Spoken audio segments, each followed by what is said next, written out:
Sir मला हा सरासरीचा प्रश्न जमत नाही आहे.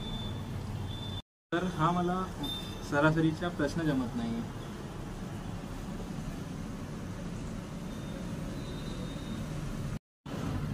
बघा काय म्हटलं तुम्ही, हा सरासरीचा प्रश्न जमत नाही आहे. अगदी सोपा प्रश्न आहे, त्याला काही करायची गरज नाही. बघा कसं सॉल्व्ह करतो बघा. काय म्हणत आहे प्रश्न, काय आहे की एका क्रिकेटपटूने 11व्या कसोटीत 65 धावा केल्यामुळे, 65 म्हणजे 65 धावा केल्यामुळे त्यांची सरासरी 2ने कमी झाली. आला लक्षात. इथं काय होतं, सरासरी 3ने वाढली. तर 3ने वाढली तर आपण इथं x-3 केलं.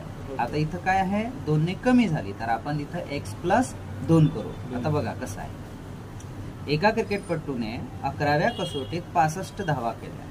बरं, 11व्या कसोटीत त्याने किती धावा केल्या, 65 धावा. धावा म्हणजे रन है ना, रन्स.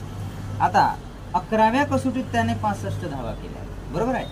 तर आता टोटल जे 11 कसोटी सामने आहे तर समजून घ्या त्यांनी x धावा केल्या पूर्ण टोटल. तर 11 गुणिला x म्हणजे किती झालं, 11x, बरोबर. मग आता 11व्या कसोटीचं आम्हाला माहित आहे 65.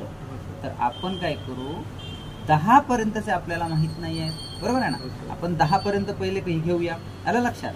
मग 10 गुणिला x+2 करू. आता x+2 का बरं केलं, कारण इथं काय म्हणत आहे 2ने कमी झाली. आता 2ने कमी झाली म्हणजे हे x आहे टोटल पूर्ण. आता 2ने कमी झाली म्हणजे x मधून आपल्या x मध्ये आपल्याला 2 मिळवावे लागेल, म्हणून तर कमी होईल ना इकडे, बरोबर, गुणाकारामध्ये. ठीक आहे. प्लस किती झालं होतं, 65 झालं, 65 बरोबर 11x. 10 गुणिला x म्हणजेच किती, 10x प्लस 9 दुनी 20 प्लस 65 बरोबर 11x. आलं लक्षात. आता काय करायचं, हे 10x हा इकडे आल्यानंतर -11x बरोबर किती आलं, 65 प्लस किती 20.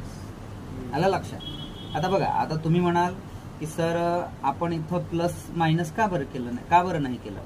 कारण कसं आहे की हा 11 इकडे आल्यावर मायनस झाला आणि हे प्लस हे जसेचे तसेच आहेत ना, हे काही चेंज थोडी झालेले आहे. म्हणून 10 मधून 11 म्हणजेच किती मायनस. आलं लक्षात. किती झालं, 1x बरोबर हे किती झालं, 5, 6 अधिक 2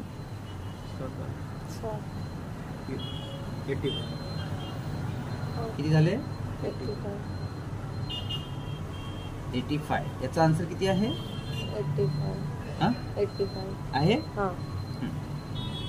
याचा आन्सर आहे 85, कारण की हे x बरोबर किती झालं, 85. आता समजलं.